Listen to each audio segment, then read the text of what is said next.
तो वैसा तो पिछले वाला क्लास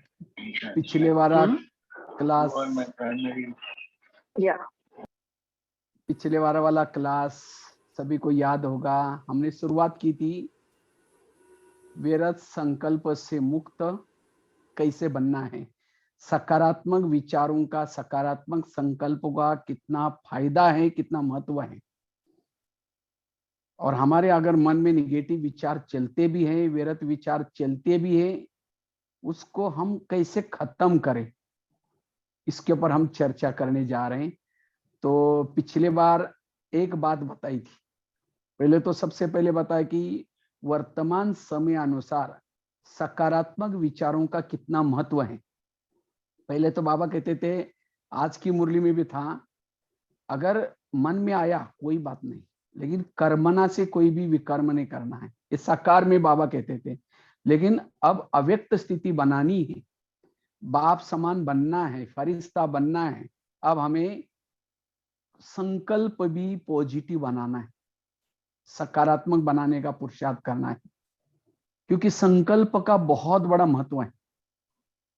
पिछले बार काफी चर्चा की थी उसके बारे में। संकल्प से कल्प बनता है, संकल्प से जितने हमारे पॉजिटिव सकारात्मक संकल्प है उतनी हमारी आत्मिक स्थिति बनती है। हम लाइट हाउस माइट हाउस बन सकते हैं। आज जितनी भी जो बीमारियां हो रही हैं, इन बीमारियों का कारण भी चिंता, डर, भय, ये निगेटिव संकल्प, निगेटिव विचार। ह्यूमैनिटी पावर क्या है? पॉजिटिव सोचना, सकारात्मक सोचना। पिछले बार काफी सारी बीमारियां भी गिनाई थी। आज किसी को पेट की बीमारी होती है, ईर्ष्या करने वालों को पेट की बीमारी, ब्लड प्रेशर बढ़ता है, बीती हुई बातों को याद करने वालों को ब्लड प्रेशर बढ़ता है। आज किसी को दूर का कम दिखता है, दूसरे की बुराई को आंखें फाड़ फाड़ कर देखेंगे तो दूर का कम दिखाई पड़ेगा। आज किसी को स्पॉन्डालाइट होता है, इधर उधर देखने वालों को स्पॉन्डालाइट होता है, इसलिए डॉक्टर एक बड़ा सा पट्टा लगाता है। ये सारी बीमारियों का जड़ है निगेटिव सोच। इसीलिए बाबा कहते हैं ये ब्रह्मा कुमारी का केंद्र भी एक हॉस्पिटल है। ये हॉस्पिटल में आत्मा को जो विकारों की बीमारी लगे उससे मुक्त होते हम। और जब आत्मा बीमार होती है तब हमारा शरीर भी बीमार होता है। तो जड़ से बीमारी को खत्म करना है तो हमें पॉजिटिव रहना है, सकारात्मक रहना है। और ये केवल संगम युग के नहीं, लेकिन पूरा कल्प के लिए हमें पॉजिटिव रहने का पुरुषार्थ करना है। जो पॉजिटिव रहता है हर परिस्थिति को वो क्या करता है? पॉजिटिव नजरों से देखता है। तो परिस्थिति निगेटिव है, लेकिन अगर पॉजिटिव रूप से देखेंगे वो उसके लिए फायदा होगा। तो इसके बारे में काफी सारी चर्चा की थी। लेकिन हमारे मन में निगेटिव क्यों चलता है? उसका पहला कारण सुनाया था, कर्म गति की, ज्ञान की कमी के कारण। कभी कभी हम न चाहते भी कहते ये मेरे साथ ऐसा क्यों करता है, इसने मेरे साथ ऐसा क्यों किया, या ऐसा क्यों होता है। कई कहते हैं अरे हमारे घर के पास इतना भ्रष्ट व्यक्ति है, इतना गलत काम कर रहा है, भगवान फिर भी उसका ही घर भरा है। जो घर भरा है उसके पिछले अच्छे कर्मों का फल है। अगर वो गलत कर्म करता है तो भले वो अभी तो अच्छा है, लेकिन उसका फल भी उसको मिलेगा। इसीलिए बाबा ने आज कहा ना, जब पाप का घड़ा भर जाता है तब फट जाता है। इसीलिए हमारे जीवन के प्रॉब्लम्स ये कोई ना कोई बीते हुए किए हुए कर्मों का परिणाम है। इसीलिए कभी भी हमें अगर बीके बनने के बाद भी कई कई कहते हैं हम ओम शांति में जाते, ब्रह्मा कुमारी में जाते, तो भी हमारे घर में प्रॉब्लम क्यों? हम ओम शांति में आते, बाबा के पास आते, कब से आ रहे? 1 2 3 साल, 10 12 साल से? पिछले जन्म में थे। हमारे जो जन्म जन्मांतर के विकर्म बने हैं उसको चुक्त करने के 3 तरीके बाबा कहते हैं। एक है योग लगा करके। मुझे लगता है कल की कितनी गहरी मुरली थी, योग योग योग के ऊपर पूरा। और वो भी यथार्थ योग, उसका तो हम अलग से टॉपिक लेने वाले हैं। यथार्थ योग क्या होता है? योग करने से हमने जो जाने अनजाने जो विकर्म किए वो कम हो जाते हैं। अगर वो भी नहीं हम करते, दूसरा भी एक तरीका है, जो भी हम प्रकृति के साथ जो हिसाब किताब बनाए हैं, जैसे अभी कोरोना की बीमारी आई, ये क्यों आई? क्योंकि हमने इस प्रकृति का दुरुपयोग किया। हमें प्रकृति ने शरीर अच्छाई के लिए दिया था, आंखें अच्छा देखने के लिए, कान अच्छा सुनने के लिए, मुख अच्छा बोलने के लिए, लेकिन हमने इस प्रकृति का दुरुपयोग किया और ऐसी बीमारी के रूप में प्रकृति अपना हिसाब लेती है। ये विनाश क्या है? प्रकृति के हिसाब किताब। और जिसने कल्प में ज्यादा प्रकृति का दुरुपयोग किया, उतना उसको प्रकृति के विनाश के समय दुख दर्द होगा। और आपस के संबंधों में प्रॉब्लम, इस संबंधों की प्रॉब्लम ये क्यों आते हैं? क्योंकि हमने कभी राजा बन करके, कभी सास बन करके, कभी अधिकारी बन करके किसी को तंग किया, परेशान किया, और वही हमारे जीवन में कभी कभी समस्या के रूप में आते हैं। फिर हम कहते हैं मैं इसके साथ इतना अच्छा व्यवहार किया, मैंने इसके साथ ये किया, इस संसार में कोई न्याय नहीं है। इस संसार भले कलयुग हो या कोई भी हो, इस संसार न्याय पूर्वक चल रहा है। जो भी कुछ हो रहा है ये कार्मिक अकाउंट है, कर्मों की हिसाब किताब है। इसी इस कर्म गति के गहराई को समझना, और जो इस कर्म गति को समझता है वो सदा पॉजिटिव रहेगा। उसके पास एक शक्ति डेवलप होगी और उस शक्ति का नाम है सहन शक्ति। और जो पॉजिटिव रहता है उसके चेहरे में सदा खुशी रहेगी। वो आत्मिक स्थिति में रह सकता है, वो लाइट रह सकता है, माइट रह सकता है। अगर सारा दिन हमारे ऐसे निगेटिव संकल्प, व्यर्थ संकल्प चलते हैं, फिर कर्म योगी नहीं बन सकेंगे। इतना ही नहीं, शाम को जब योग में बैठेंगे तो सारा दिन कुछ हमारे साथ निगेटिव होता है, उसी के विचार आएंगे, योग भी नहीं लगेगा। इसलिए सारा दिन हमें पॉजिटिव रहना है और उसके लिए कर्म गति को याद रखना है। और उसके लिए शायद मैंने पिछले बार 2-4 एग्जाम्पल दिए थे। एक तो आगरा की बात बताई थी, आगरा की पति पत्नी की, सबको याद होगा। एग्जाम्पल इसीलिए दे रहे, क्लियर हो जाता है। दूसरी एक बात बताई थी उस बच्चे की, मुंबई वाले बच्चे की स्टोरी बताई थी, धृतराष्ट्र की बात बताई थी, भीष्म पितामह की बात बताई, और भी कई कर्मों के लिए कई बातें हैं। इसीलिए कर्म गति को समझना बहुत जरूरी है। और हमारे आसपास में, मैंने एक ड्रामा की रहस्य बताया था, हमारे आसपास के जितने लोग हैं, कोई हमको देने के लिए और कोई हमारे से लेने के लिए। और जिन्होंने इस लेने देने के गहराई को समझ लिया, उसका मन चुप रहेगा। इसीलिए नो क्वेश्चन। क्वेश्चन करना अर्थात क्यों हुआ, कैसे हुआ, मेरे साथ क्यों हुआ, उतना दलदल में फंसेंगे। और जो इस कर्म गति को समझता है, वो खेल की, आज का भी स्लोगन था ना, खेल को क्या करो, साक्षी होकर के देखो, तो मजा भी आएगा, आनंद आएगा। कौन देख सकता है? जो कर्म गति को समझता है। समझो चलते चलते किसी ने गाली दी, क्या सोचो, अच्छा इसका भी बहुत दिन का बाकी था, पूरा हो। सवेरे जब ऑफिस में जाएंगे, पहले सोच के निकलो कि आज पता नहीं किसके किसके हिसाब किताब होंगे, वो देंगे, मुझे चुकता करके आना है। तो कोई संकल्प हमारा, क्योंकि संकल्प चला गया, हमारा समय चला जाएगा, शक्तियां चली जाएगी। इसलिए संकल्प बहुत बड़ा खजाना है, इसको बचाना है। अभी भी मैं एक दिल्ली में रहता था, एक सच्ची घटना आप लोगों के साथ शेयर करता हूं। दिल्ली में पांडवन में मैं रहता था, विदेशी की भाई बहनों की सेवा करता था वहां। तो मेरा दिन में भोजन बनाने की भी सेवा थी, और साथ में रात को मैं पहरा देता था। पहरा मतलब रात को जागना नहीं होता था, म्यूजियम में मैं सो जाता था।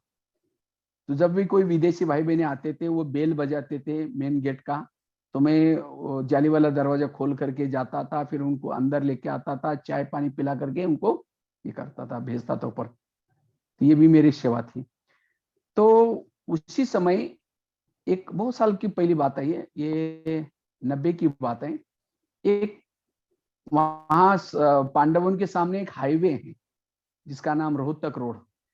तो वहां एक ट्रैफिक पुलिस वाला आता था, उसकी ड्यूटी थी, क्योंकि रात को 9 बजे के बाद सवेरे 5 बजे तक वहां शहर से ट्रक जाते थे, वहां से बहुत सारे। तो ट्रैफिक पुलिस वाला आता था। जब भी वो ट्रक्स जाते थे, मैं वो जाली कभी कभी देखता था वहां, जो अपने गेट से। तो क्या करता था, वो हाथ ऊपर करता था, तो ट्रक वाले क्या करते थे, उसको नोट देते थे, निकल जाते थे। तो कभी कभी वो ट्रैफिक पुलिस वाला अंदर पानी पीने के लिए आता था, ठंडा पानी। तो मैं पूछता था, सर आप ये जो हाथ खड़ा करके जो कुछ लेते हैं ट्रक वालों से, ये कोई रोड का टैक्स होता है? नहीं नहीं, कहता रोड का टैक्स नहीं है, उनको रात को जाना होता है, मुसीबत में होते हैं, उनको नहीं तो फिर कहीं पैसा नहीं देंगे तो कहेंगे अच्छा वजन करो इसका, फिर बिल दिखाओ, फिर वो करो वो करो, मुंझा देंगे। तो वो सोचते हैं पैसा दो और भागो यहाँ से, नहीं तो फिर और रात भर खड़ा रहना पड़ेगा, सारा दिन फिर जा ही नहीं सकेंगे। तो मैंने कहा वो सर ये पैसा आप गवर्नमेंट में जमा करते हैं? नहीं नहीं, जमा वगैरह नहीं करते, आधा बॉस को देते, आधा खुद अपने पास रखते हैं। हमने कहा सर अगर आप ऐसा करेंगे तो फिर अगर आप ये ऐसे, अरे सारे बोले सब लोग ऐसे करते हैं आजकल, तो ऐसे ही करते हैं। हमने कहा नहीं सर, लेकिन ये ठीक नहीं। इससे हमारी चिटचाट चलती थी।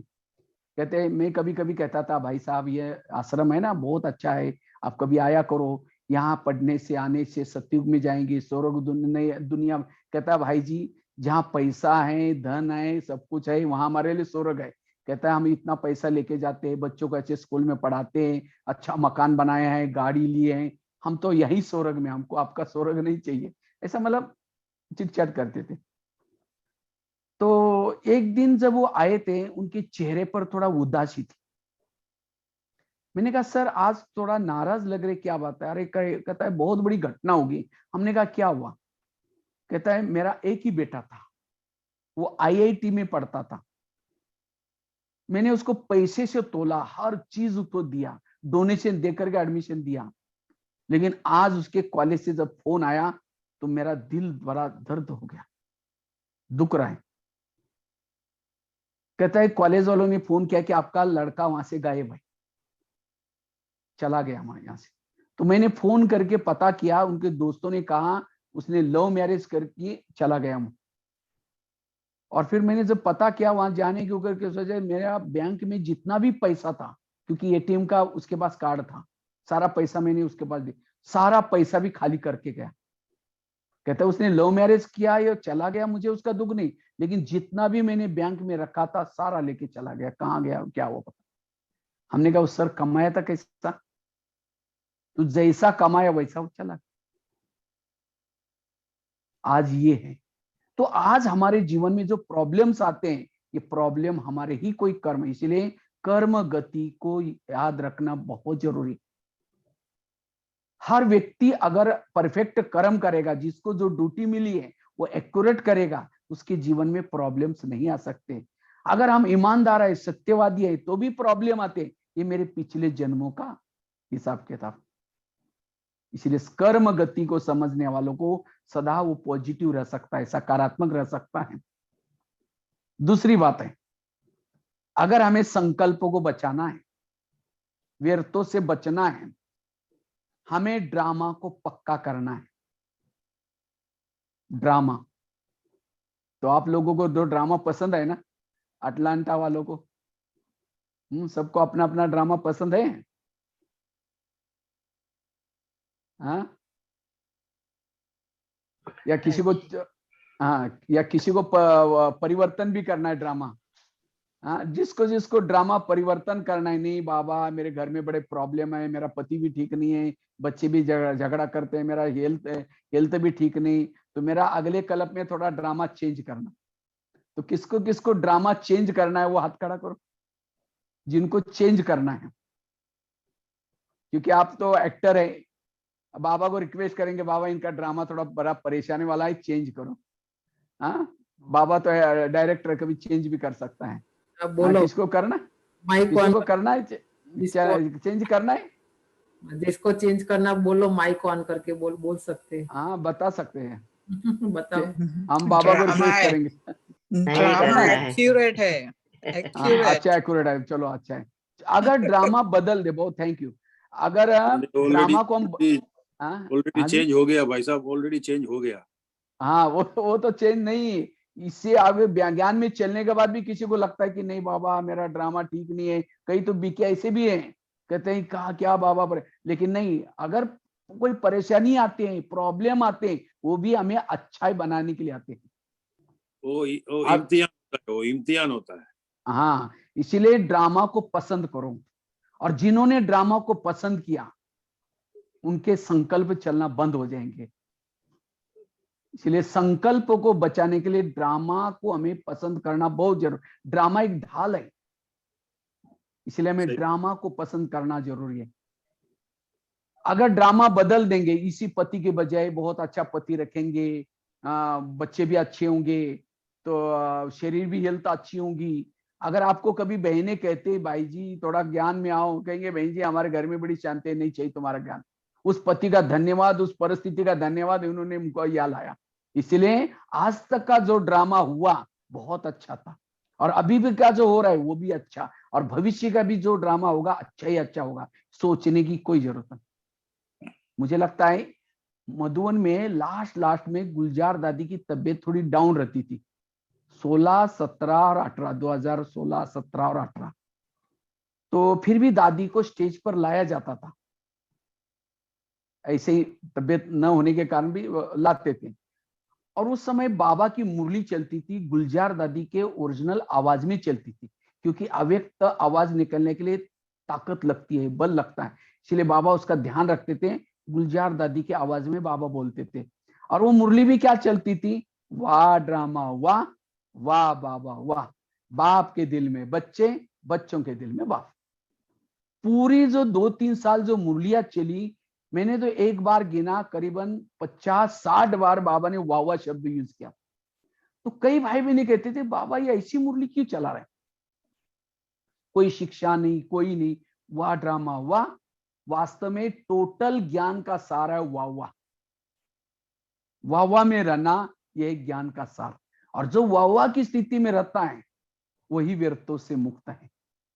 हर परिस्थिति में वाह वाह, कोई गाली दे तो भी वाह वाह, कोई झगड़ा करे तो भी वाह वाह, कोई निंदा करे तो भी वाह वाह, कोई अपमान करे तो भी वाह वाह, कहीं बस स्टैंड पर गए, बस चली गई, कोई भी बात नहीं, वाह वाह, हर बात में वाह वाह। कोई माताजी का पति शराब पी करके पिटाई करे तो भी वाह वाह को।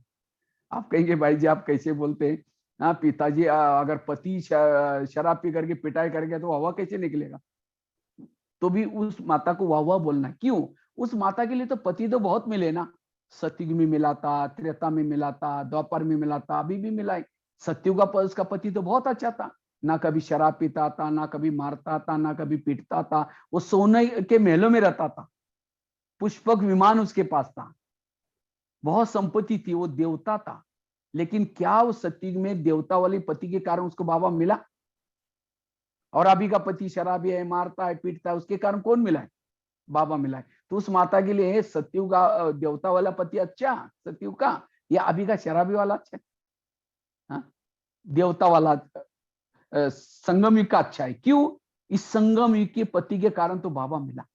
इसलिए पति कैसा भी हो, पड़ोसनी कैसी भी हो, सास कैसी भी हो, हर परिस्थिति में वाह वाह कहो, हर परिस्थिति में वाह वाह। और जो वाह वाह कहता है उसके संकल्प चुप रहेगा, उसका मन चुप रहेगा। इसलिए संगम युग का शरीर भी अच्छा, सतयुग में भी शरीर मिला था, कंचन काया शरीर था, खुशबू आती थी, दिखने में सुंदर था। लेकिन क्या उस शरीर के कानों के द्वारा ईश्वरीय महावाक्य, भगवान के महावाक्य सुने? क्या उस आंखों के द्वारा हमने ईश्वर परमात्मा को देखा? क्या उस दिल के अंदर भगवान की धड़कनें रहती थी?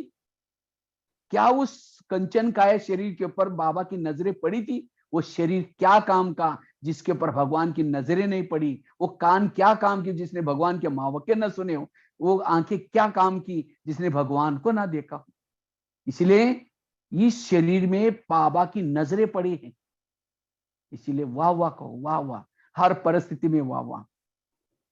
बच्चा कैसा भी हो वाह वाह, ऑफिस में कैसे भी लोग हो तो भी वाह वाह। और जितना वाह वाह की स्थिति में रहेंगे तब हम व्यर्थों से मुक्त बनेंगे। इसलिए ड्रामा को यूज करना है। वैसे तो हम 3 बाप के बच्चे हैं, लेकिन माँ कितने हैं? 4 माँ है, ब्रह्मा, मम्मा, लौकिक माँ और ड्रामा, और 5वीं धरती माँ भी है। माँ तो माँ होती है, बच्चा कितना भी कैसा भी हो, माँ कभी भी बच्चों को तंग नहीं करती, परेशान नहीं करती। तो ड्रामा हमें परेशान कैसे करेगा? जैसे कोई बच्चा बीमार है तो माँ उसको क्या पिलाते हैं? दवाई पिलाती है। अगर दवाई कड़वी है, बच्चा नहीं पीता, बार बार मुंह से निकालता है, फिर भी माँ क्या करते? उसका हाथ पकड़ करके फिर भी चम्मच ठूसेगी, डालेगी। वो तंग नहीं करे, उसको प्यार कर रहे, क्योंकि जितना वो बच्चा वो दवाई पिएगा, पेट में जाएगी, उसकी कई तकलीफें दूर हो जाएगी। इसी तरह ड्रामा भी हमारी माँ है।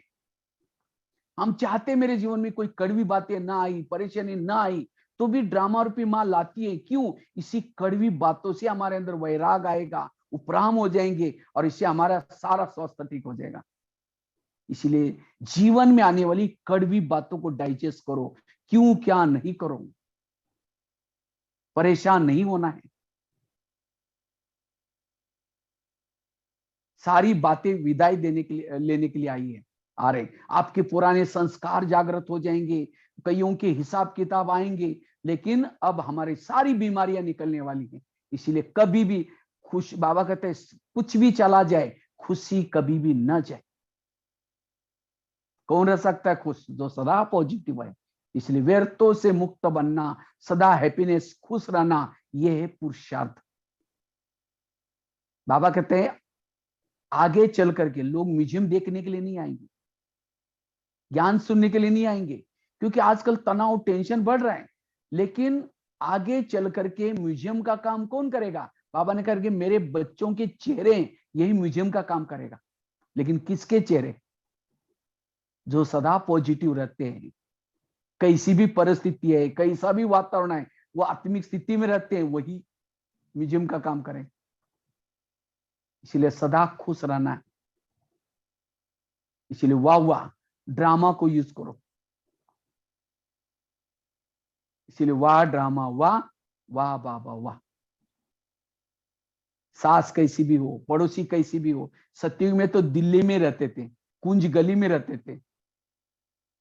वहां की पड़ोसनी बहुत अच्छी थी, देवी थी, कभी झगड़ा नहीं करती थी, कभी कुछ नहीं करती। लेकिन क्या उस पड़ोसनी का कारण बाबा मिला? और अभी की पड़ोसनी भले झगड़ा करते हैं, कुछ भी करते हैं, लेकिन उसके कारण कौन मिला है? बाबा मिला। इसलिए हर बात में हमें पॉजिटिव रहना है, हर परिस्थिति में कल्याण है।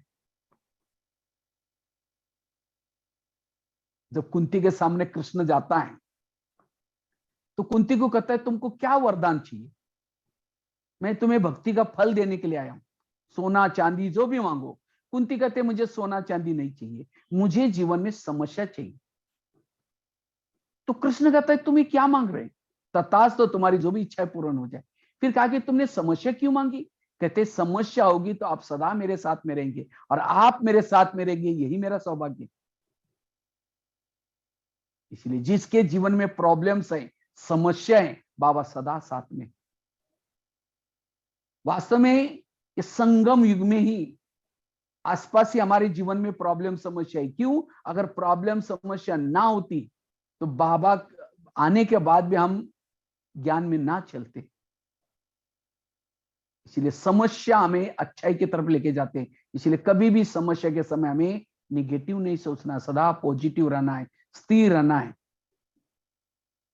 इसलिए ड्रामा को पसंद करना है। वाह ड्रामा, वाह वाह बाबा वाह। यह है दूसरी बात। तीसरी बात है, अगर हमें अपने संकल्पों को बचाना है, व्यर्थों से बचना है,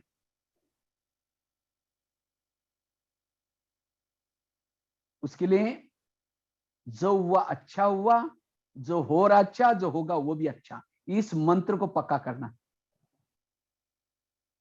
जो हो रहा अच्छा हो रहा है, जो होगा वो भी अच्छा, और जो होने वाला वो भी अच्छा ही होगा। गीता का, रामायण का, महाभारत का, सबका सारा है जो हुआ अच्छा हुआ, जो हो रहा अच्छा, जो होगा वो भी अच्छा। और जो इस मंत्र को पक्का करता है उसके कभी भी नेगेटिव संकल्प नहीं चलेंगे, उसका मन चुप रहेगा।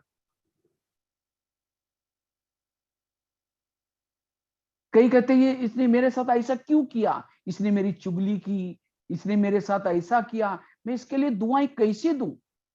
देवी का पोज देखा ना, ऐसा है। अगर देवी को कोई गाली भी देता, हाथ नीचे करके चेहरा पीछे नहीं करता। और हमें कोई अपमान करता है, गाली देता है, तो क्या करते हैं? 15 दिन उससे बात नहीं करेंगे, ऐसा मुंह करके चलेंगे। बाबा कहते बच्चे दुआई दो, कोई कैसा भी हो तो भी दुआई दो। क्यों दुआई देनी है? किसी ने मेरे साथ कुछ भी किया है तो भी दुआई देनी है, इसका भला हो जाए। लेकिन हम क्या करते हैं, उतावले होकर के उसको निगेटिव सोचते हैं, इसका भी सत्यानाश हो जाए, इसका भी ऐसा हो जाए। क्योंकि जब हम निगेटिव सोचते हैं, ये निगेटिव सोच जाएंगे, उसका तो बुरा करेंगे, वापिस घूम करके हमारा भी बुरा करेंगे। जिसे दुर्योधन जैसा बच्चा पैदा किया धृतराष्ट्र ने, वो खुद धृतराष्ट्र को तो परेशान किया, लेकिन पड़ोसी वालों को भी परेशान किया। इसी तरह हम निगेटिव सोचते हैं, इस निगेटिव से दूसरे का भी बुरा होगा, लेकिन खुद का भी बुरा होगा। इसीलिए कुछ भी हो जाए दुआई दो। बाबा का ना बच्चे गुण विशेष रखो, पॉजिटिव फॉरगिव और फॉरगिव मतलब क्षमा करो। लेकिन कई कहते कैसे क्षमा करें, उसने मेरे साथ ऐसा किया ना। इसलिए जो हुआ अच्छा हुआ, जो हो रहा अच्छा, जो होगा वो भी अच्छा। बच्चे ने गिलास गिराया, इतना गुस्सा करेंगे, तेरे को अकल नहीं, तुम कमा के लाओ तो पता चलेगा। ग्लास था 10 रुपए का, गुस्सा करेंगे, हार्ट में प्रॉब्लम आएगा, 10 लाख रुपए का ऑपरेशन करना पड़ेगा। इसलिए सदा पॉजिटिव रहना। वैसे तो मैं काफी सारे जेलों में जाता हूं, मैंने निगेटिव के परिणाम वहां देखा, निगेटिव के क्या क्या परिणाम होते। अभी मैं एक जगह पर गया था, वहां लगभग 600-700 महिलाएं जेल में थी। तो एक महिला को मैंने ऐसे पूछे कि आप जेल में क्यों आए? कहते मैं कॉलेज की प्रिंसिपल हूं। हमने कहा कॉलेज की प्रिंसिपल, आपने क्या किया? उसने पूरी अपनी स्टोरी बताई। कहते मैं बहुत गरीबी में मेरा जन्म हुआ, जब गरीबी में जन्म हुआ, मेरे पढ़ाई के लिए भी मेरे पास पैसे नहीं थे, बहुत मेहनत करके इधर उधर जॉब करके मैंने पढ़ाई। उसके बाद लेक्चरर की नौकरी लग गई, लेक्चरर बन गई। जब लेक्चरर बन गई तो उसकी शादी हो गई, बच्चे हो गए, बच्चे बड़े होते गए, फिर भी मेहनत करती गई। आखिर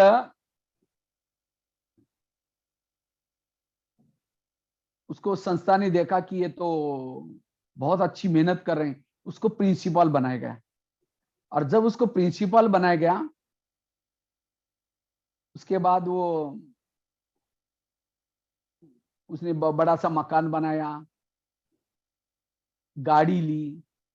उसको लगा मेरे अब अच्छे दिन आए हैं। लेकिन कहा कि फिर उसके बाद उन्होंने क्या किया, अपने जो बच्चे बड़े बने उनकी भी शादी कर दी, बहू आई, उसको लगा मेरे अच्छे दिन आ गए।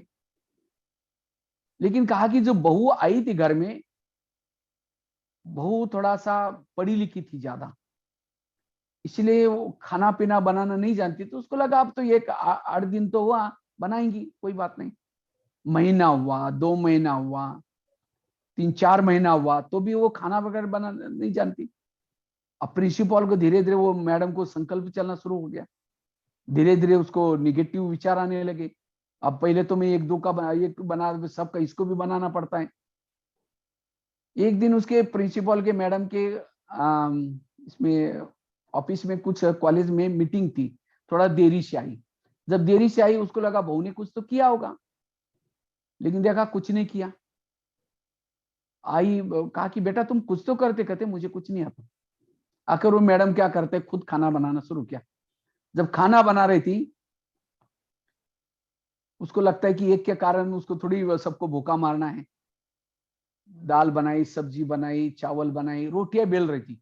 इतने में बहू आकर के वहां खड़ी रहते किचन में, और कमर पर हाथ रख करके अपनी खड़ी रहते। कहते आप कॉलेज में जाते, कोई बड़ी बात है क्या? वहां जाओ, एसी चालू करो, अब बेल बजा तो आपको पानी ला कर देते हैं, उसमें कोई बड़ी बात है क्या? एक तो खाना ही नहीं बनाया और दोबारा इसी बात बोली। उसको इतना दिन का तो निगेटिव विचार थे, गुस्सा था ही। वही जो स्टील का बेलन जिसे खाना बना रही थी, रोटियां बना रही थी, जोर से फेंक के मारा गुस्से से, वो बहू के सिर में लग गया, खत्म हो गया। पुलिस वाले पकड़ कर उसको जेल में लेके गए, आजीवन कारावास की सजा होगी। मैंने उस मैडम को 2 क्वेश्चन पूछे। हमने कहा मैडम जी आपको गुस्सा क्यों आया? कहते उसने मुझे टोंट मारा ना, क्या करती है? तो मैंने कहा मैडम जी वो टोंट कहाँ लगा है? कहते भैया टोंट थोड़ी लगता है। मैंने कहा खून वगैरह कुछ आया उसे, कुछ फोड़ा वगैरह? कहते कुछ नहीं। देखो उसने सब कुछ पढ़ाई किया लेकिन क्या नहीं सीखा? सहन करना नहीं सीखा, पॉजिटिव नहीं सीखा। ये तो एक घटना मैंने आपको सुनाई, ऐसे हमने तो हजारों घटनाएं देखी है प्रैक्टिकल में। निगेटिव के ये परिणाम है, वास्तव में गुस्सा निगेटिव का परिणाम है। पहले निगेटिव विचार आएंगे, ये क्यों करता है, किस लिए करता है, फिर नफरत आएगी, घृणा आएगी, और तब जाकर गुस्सा आता है। फिर व्यक्ति उस एक सेकंड के गुस्से में क्या करेगा उसका कोई भरोसा नहीं है। इसलिए सदा पॉजिटिव बनना जरूरत है। और जितना पॉजिटिव, निगेटिव वालों को रात को चैन की नींद भी नहीं आती। आजकल तो कई लोग पेन किलर की दवाई खाते हैं। एक भाई को मैंने जब ट्रेन में जा रहा था तो ज्ञान सुनाया। मैंने कहा आप थोड़ा आश्रम में आया करो सवेरे, वहां 8-9 बजे। कहता है भाई जी मैं 8-9 बजे उठ नहीं सकता हूँ। हमने कहा क्यों? कहता है मुझे नींद ही आती है 3-4 बजे सवेरे, मैं शाम को वगैरह आ सकता हूँ। तो देखो आज कितने टेंशन में, टेंशन क्यों आता है निगेटिव? टेंशन, टेन मतलब 10, सन मतलब बच्चे। तनाव क्या है? तन में आना। ज्यादा सोचने वाला तन में आता है, और जो विरक्तों से मुक्त है वो है फरिश्ता।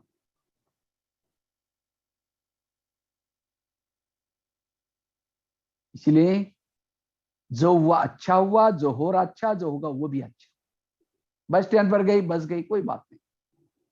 हर बात में हमें ये पॉजिटिव। एक रामायण की घटना आप लोगों के साथ शेयर करता हूं। राम राजा बनने वाला था, लेकिन रात में आकर के मंथरा ने कई कई को 2-4 उल्टी बातें सुनाई। तुम्हारा बेटा भी तो है, तुम अपने बेटे को छोड़ करके राम को राजा बना रहे। और ये बातें सुन करके राम को राजा बनाने के बजाय 14 वर्ष उसको वनवा में भेजा। सीता गई, लक्ष्मण गया, तीनों भी घर से चले गए। इसी वियोग के कारण दशरथ ने प्राण त्यागा। खाने का प्रॉब्लम, सोने का प्रॉब्लम, घास में सोए, जंगल में रहे। ये सब किसके कारण हुआ? मंत्रा के कारण। तो मंत्रा को जो भी देखेगा उसकी भावना अच्छी चलेगी, बुरी चलेगी। मैं जब बचपन में रामायण देखता था, मैं देखता था मंत्रा स्क्रीन में जब आती थी, वो डंडा लेकर के काला ड्रेस पहन करके आती है। मैं जब मंत्रा को देखता था मैं कहता इस बुढ़िया का होगा, मुझे उसको देखना नहीं। मुझे उसका पार्ट अच्छा नहीं लगता था मंत्रा का, क्योंकि मैं सोचता था छोटे छोटे बच्चों को देखो चुगली करके कहाँ भेजा। लेकिन एक दिन थोड़ा मैंने विचार सागर मंथन किया, तब पता चला मंत्रा ने राम के साथ जो किया वो अच्छा किया। अगर मंत्रा उनके घर में ना आती तो राम राजा बनता।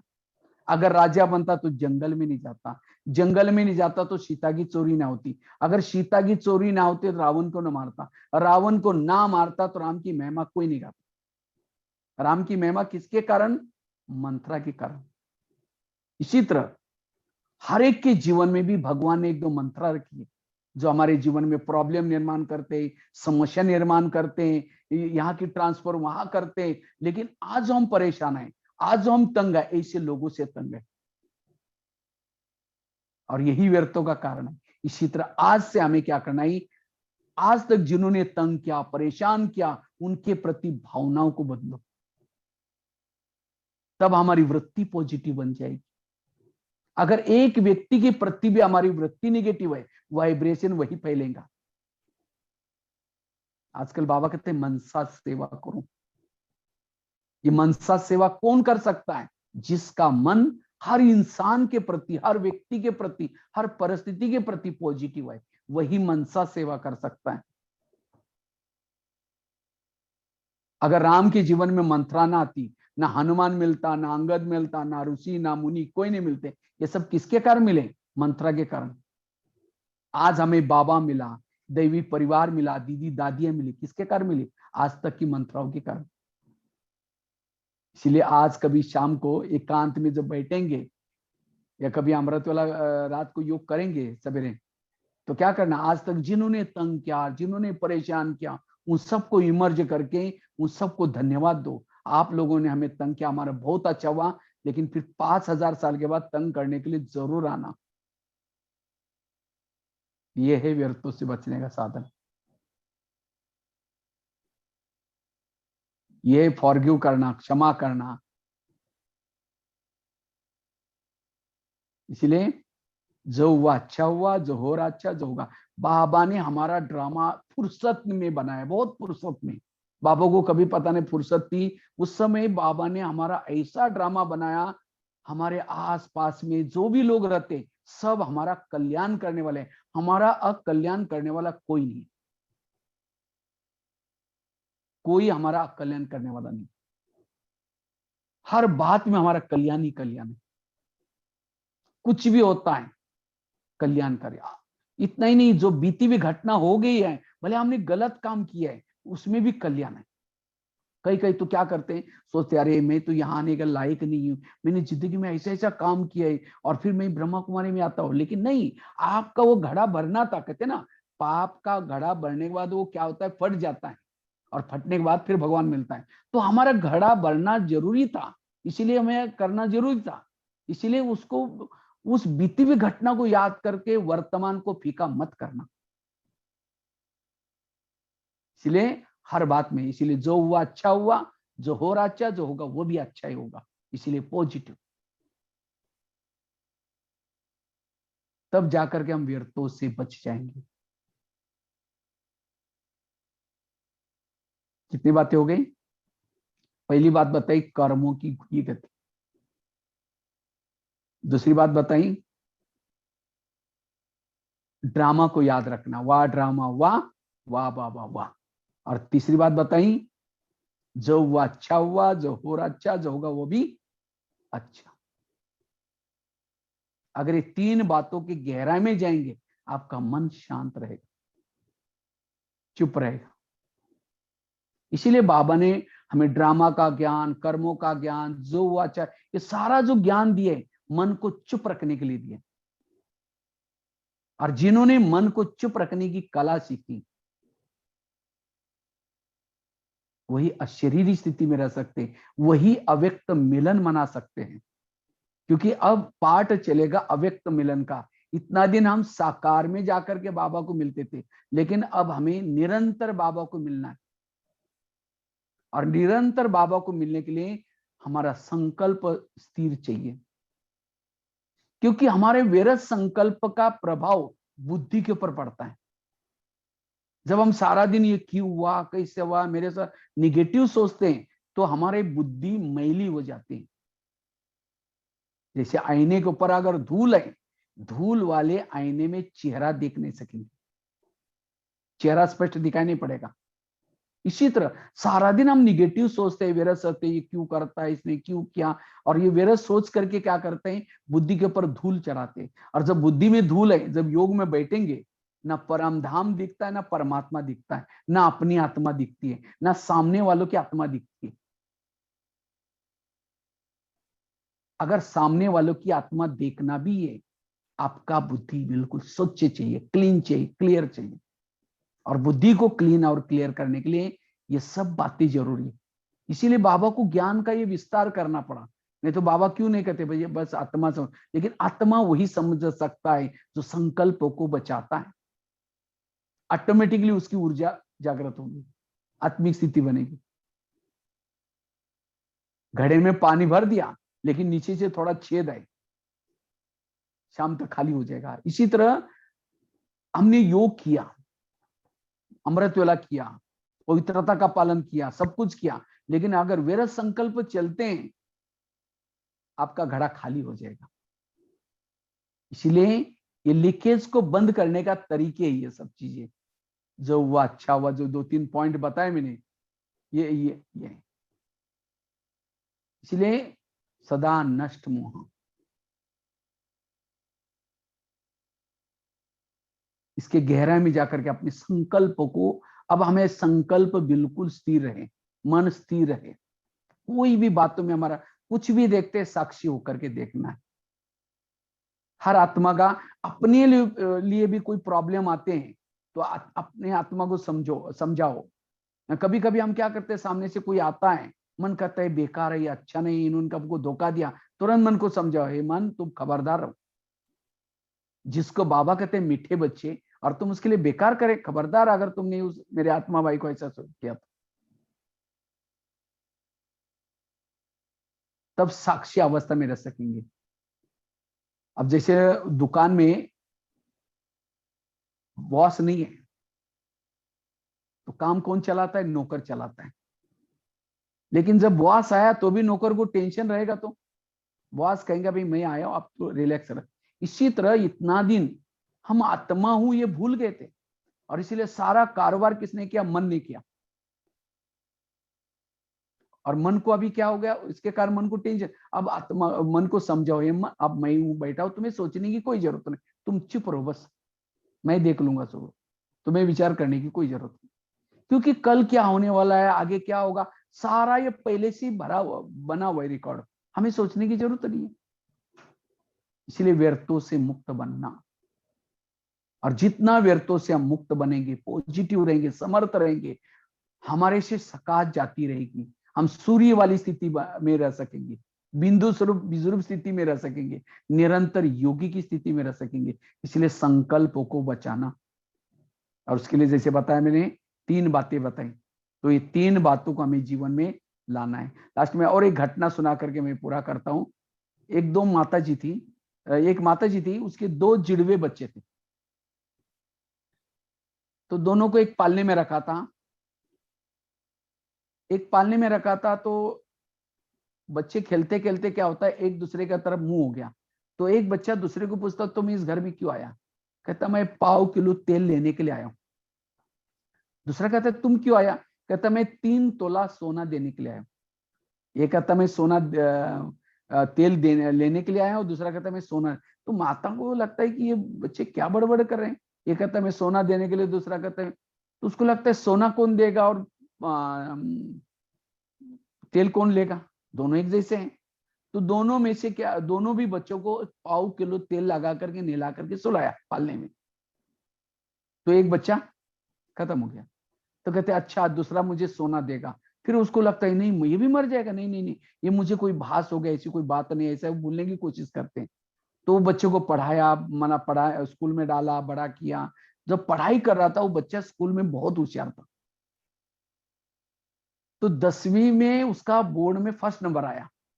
तो वहां एक राजा था, उसको लगता है ये गरीब का बच्चा है, झोपड़ी में रहता है और पहला नंबर लिया, क्यों नहीं इस बच्चे का हम सम्मान करें।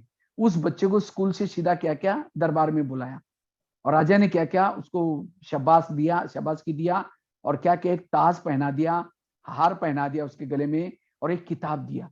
किताब में 3 सोने के पत्ते रखे थे। तो बच्चों को इतनी खुशी होगी कि मेरे माँ के कारण मेरा सम्मान हुआ, अगर माँ को मैं दिखाऊंगा तो माँ कितनी खुश हो जाएगी। बच्चा क्या करता है, दौड़ दौड़ करके क्या करता है, वो जाता है और जा करके माँ को कहता है, माँ तो झोपड़ी में रहती थी, छोटा सा घर था, झुक करके जाना पड़ता था झोपड़ी में, और झोपड़ी के चौकट में कोई कील लगाया था, कुछ बांधने के लिए लगाया होगा। लेकिन बच्चों को इतना खुशी थी, वो दौड़ दौड़ करके माँ को सुनाने के लिए जब जाता है, वो झोपड़ी के पास जाते समय क्या होता है, वो झुकना भूल जाता है खुशी के मारे, और सीधा जब दौड़ता है वो कील उसके सिर में दस गया और सीधा वही गिर गया। माँ कहा, तो माँ अंदर से आते कहते बेटा क्या हुआ? तो जब देखा हिला करके बच्चा खत्म। तब उसको लगता है ये बच्चा क्या पहन के आया, ताज गिरा हुआ है, हार पहना हुआ है, किताब गिरा हुआ है। जब किताब को उठाया 3 सोने के पत्ते मिले, तब उसको बचपन की बात याद आई। उसने कहा कि मैं 3 तोला सोना देने के लिए और दे के आज वो चला गया। इसी तरह हमारे जीवन में भी कोई देने के लिए है, कोई लेने के लिए है। आज कई कहते हैं ये मेरा बच्चा इतना शैतानी है, इतना खराब है, मैं कितना प्यार करती हूँ तो भी उल्टा ही करता है। वो आपसे लेने के लिए आया है, उसका हिसाब किताब है। और कोई कोई बच्चा कितना भी डांटो कुछ भी करो वो प्यार ही करेगा, क्योंकि वो प्यार देने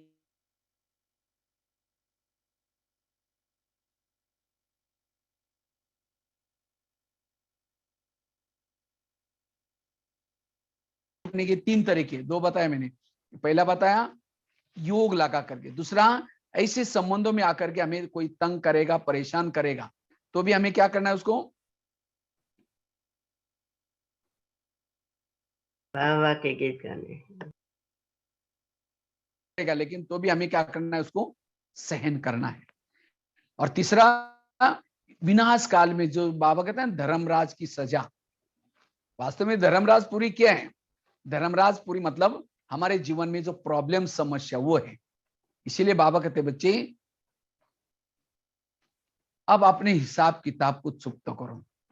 इसलिए अब हमें संकल्प नहीं चलाना है, व्यर्थों से मुक्त बनना है। वैसे कई बातें फिर अगले बार फिर और आगे का इसी को कंटिन्यूशन, व्यर्थों से मुक्त बनना, हमें फरिश्ता बनना है, क्योंकि फरिश्ता बने के बिना देवता नहीं बन सकेंगे। फरिश्ता मतलब पंख नहीं आने वाले, हल्के रहना, कहीं भी रहो, चाहे सेंटर पर रहो, चाहे मधुवन में रहो, कहीं भी रहो, हल्के बनो।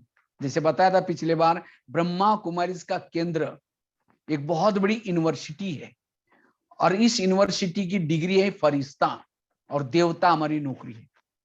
हम क्यों पढ़ रहे हैं? डिग्री लेने के लिए। और जब तक डिग्री नहीं मिलेगी तब तक प्रॉपरली नौकरी, प्रॉपरली पद नहीं मिलेगा। डिग्री अर्थात हमें जो ड्यूटी मिली है, जो सेवा मिली है, उसमें हल्के रहना, चाहे दुकान करते हैं, चाहे कुछ भी करते हैं। ये समझो कि ये मैं मधुवन निवासी हूं, आप सभी अटलांटी वाले नहीं। अटलांटा में बाबा ने आपको सेवा के लिए भेजा है। जैसे जब लंका में जाते थे, लंका में गए थे रावण को मारने के लिए, उस समय जैसे हनुमान, ये इसी तरह हमें भी बाबा ने क्या किया है, अलग अलग जगह पर जो काम क्रोध को मारने के लिए अलग अलग जगह पर ड्यूटी लगी है। लेकिन हम ओरिजिनल है कहां से? हम मधुवन निवासी हैं, वहां गए, ये बाबा का दुकान है, बाबा के लिए मैं सेवा कर रहा हूं, बाबा के लिए नौकरी, गृहस्थी नहीं है, हम ट्रस्टी है। ये समझ करके हल्का बन करके, बिल्कुल जैसे सरेंडर बन करके, हम ये शरीर भी मेरा नहीं है, ये बाबा को दिया हुआ शरीर है। और इसी तरह हम जितना हल्का रहेंगे उतना हम फरिश्ता बन सकेंगे। और इसलिए संकल्प को नहीं चलाना है, सब व्यर्थों से मुक्त, तब हम डर भय से मुक्त, सदा हेल्दी वेल्दी और हैप्पी बन सकेंगे। इसलिए ये 3 बातें सुनाई। पहली बात बताई कर्मों की घुई गति को याद रखना, दूसरी बात बताई ड्रामा को याद रखना, वाह ड्रामा वाह, इस सप्ताह में पूरा अभ्यास करना, हर परिस्थिति में वाह वाह करते खुश में रहना है। और तीसरी बात बताई जो हुआ अच्छा हुआ, जो हो रहा अच्छा, जो होगा स्टॉप, फुल स्टॉप लगाना है, हर बात में कुछ भी नहीं सोचना, व्यर्थों से मुक्त। ठीक है, बाकी आगे का फिर कंटिन्यूशन करेंगे, बहुत अच्छा टॉपिक है, आगे और भी 4-5 बातें हैं। Om Shanti, thank you.